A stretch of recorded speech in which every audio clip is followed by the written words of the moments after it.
Okay guys, last question है हमारा exercise 2.2 का, जिसमें हमारा गिवन फंक्शन है y is equal to 1/az minus b power 7। तो इसको हम ऐसे भी लिख सकते हैं y is equal to az minus b power minus 7। तो इसका हमने फाइंड करना है dy by dx by using the definition method. So taking y plus delta y, this is equal to a into z plus delta z minus b power minus 7। Simplify करते हैं इसको। So this is equal to a z plus a delta z minus b power minus 7 minus y। y जब equation की दूसरी side पे जाएगा तो वो माइनस हो जाएगा, और यहाँ पे हम इसको दोबारा से वैल्यू पुट करते हैं y की। a z और b को हम माइनस b को कंबाइन कर लेते हैं, प्लस ए डेल्टा जेड को हम सेपरेट लिख लेते हैं आखिर में, power minus 7 minus A Z minus B power minus 7। So इसको अभी स्टेप 2 को हमने सिंप्लीफाई करना है। तो यहां से हम क्या करते हैं, A Z minus B power minus 7 common जब लेते हैं तो ये आ जाता है 1 plus A delta G divided by A ji minus B whole power minus 7। So अब ये जो हमारी टर्म माइनस जो y की वैल्यू है A Z minus B power minus 7। अब ये हमने जब कॉमन लिया तो ये हमारी बायनोमियल एक्सपेंशन बन गई 1 plus X power n। n हमारा माइनस 7 है, x हमारा a और a Z minus B delta z है। सो इसको जब हम एक्सपेंड करेंगे A Z minus B power minus 7 into 1 plus N X, तो n क्या है minus 7a over A ji minus B delta z plus n minus 7 into n minus 1 minus 7 minus 1 divide by 2 factorial, और उसके साथ x का square.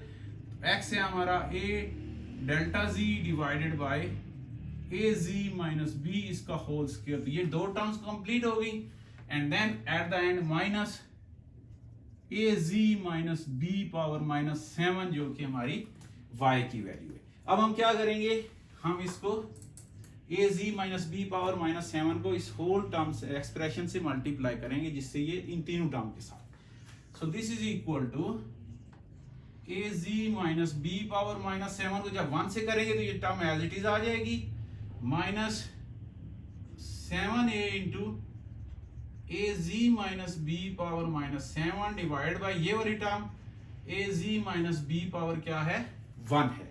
इसके denominator में इसकी पावर क्या है, ये 1 है, और इसके साथ डेल्टा जी आ जाएगा प्लस 7 और माइनस 1 माइनस 7 माइनस 1 माइनस 8 को जब माइनस 7 से मल्टीप्लाई करें 8 7 56, तो प्लस 56 को जब 2 से डिवाइड करें तो हमारे पास क्या आ जाएगा 28, और इसके साथ मल्टीप्लाई होगा A Z minus B power minus 7, और जब अगली टर्म को रिड्यूस करेंगे स्क्वायर उसका लेंगे, ऊपर इंडिविजुअल ले लेते हैं नीचे इंडिविजुअल, तो ये क्या आ जाएगा ए का स्क्वायर डेल्टा जी का square divided by A ji minus b का होल स्क्वायर, और minus a ji minus B power minus 7।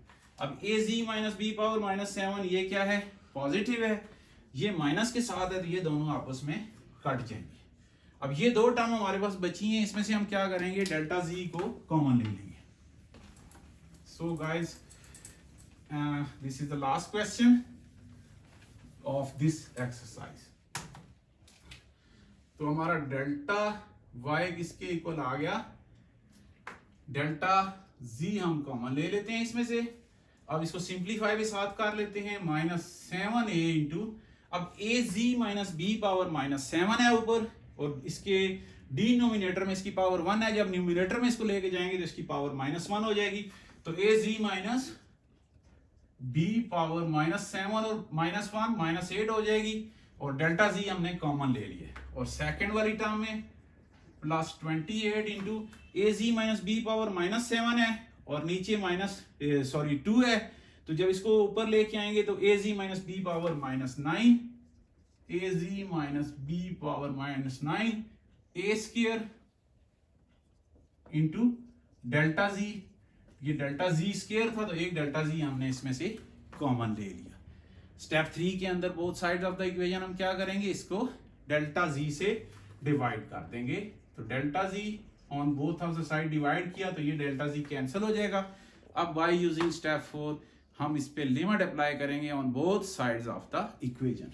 So limit delta z approaches to 0, delta y by delta z, this is equal to limit delta z approaches to 0 minus 7a into az minus b power minus 8 plus limit delta z approaches to 0 28 into az minus b power minus 9 a square delta z। so ये वाली term 0 हो जाएगी second वाली, और जो हमारा dy by dx है that is equal to minus 7a into a ji minus B power minus 8। So this will be our required derivative for this given function by using the principal method. So that is the end of this exercise.